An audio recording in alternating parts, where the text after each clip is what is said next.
All right, we will do the first 4 of the examples on the right-hand side in this video, and then the last ones will be in the last video. If you feel comfortable doing these on your own, I'd like you to pause the video and try to do them on your own. You will learn a lot more that way than just by listening to me. Okay, so now that we're ready to go, first thing is to take A times C and put it in the top section of my diamond. A is 2, C is -3, so -6 goes right there. Then I take B and put it down below, -5. Now I want to find two numbers that when I multiply them, I get -6, and when I add them, I get -5. Now if you want to list all factors of -6, that's perfectly fine. But if you can think about it, what numbers would they be? Two numbers that multiply to give me -6, but add to give me -5. Good, they'd be -6 and 1. Again, if that's not obvious to you, just list all the factors of -6, like we did back in the AC sections. Okay, now that I have those, I take AX, so that would be 2, because my A is 2, X, and I put it over each of those things in the side. All right, now I'll simplify each of those fractions. 2x over -6, do the top and the bottom have anything in common? They have a 2 in common, so that would be x over -3. Then 2x over 1, those don't have anything in common. The first thing, it's not equal to x minus 3, but I'm just going to magically turn it into x minus 3. And the second part will turn into 2x plus 1. Now you have got to double check. If you do the diamond method, you have got to FOIL this and make sure that it really does work. So x times 2x is 2x squared. X times 1 is x. -3 times 2x is -6x. That will give me -5x in the middle. And then the -3 times 1 will give me -3. So it does check. All right, next one. Okay, A times C. -70 up there. -33 down here. Now let's think through the numbers that would multiply to give me -70.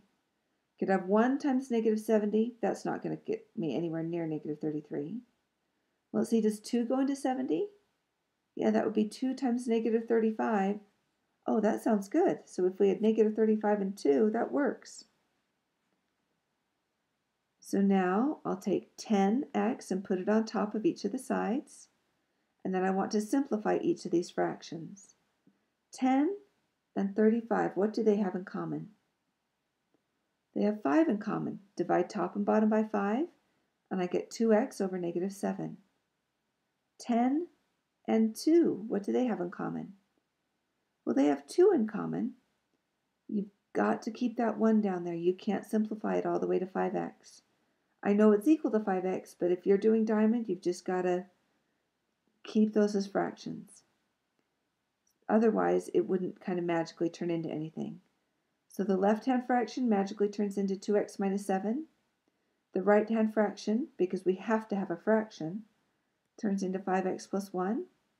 And I would check it by FOIL, and it does work.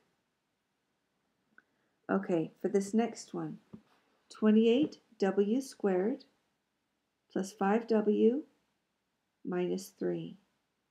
AC, 28 times -3 is -84.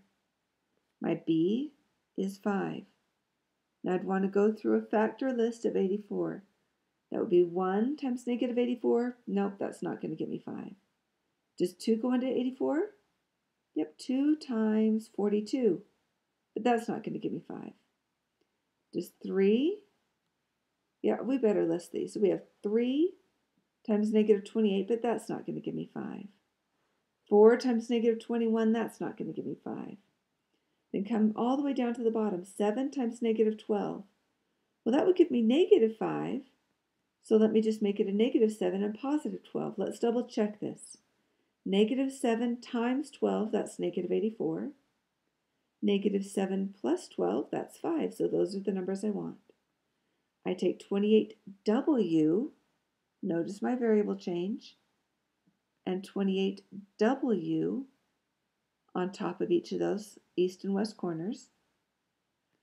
And now I'll simplify. The first fraction has 7 in common, so I simplified to 4w over negative 1.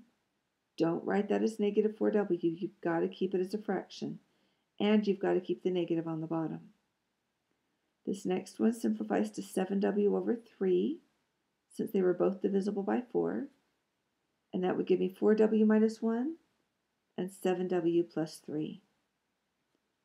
Check by FOIL, and that's 28w squared.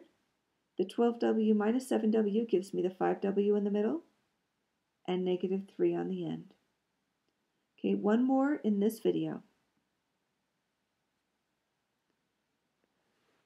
Okay, we've been neglecting this a little bit. Is there a greatest common factor here?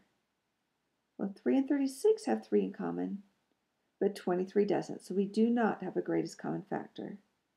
3 times negative 36 is negative 108, and 23 goes in the bottom. Okay, 108, that's not one I'm just going to think of factors about, so let's list those. 1 times negative 108, 2 times negative 54, 3 times negative 36, and so forth.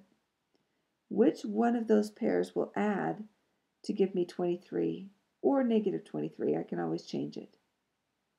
Good, it's the 4 and negative 27. I just need to change the sign. So let's double check those numbers. Negative 4 times 27, yes, that's negative 108. Negative 4 plus 27, yes, that's 23.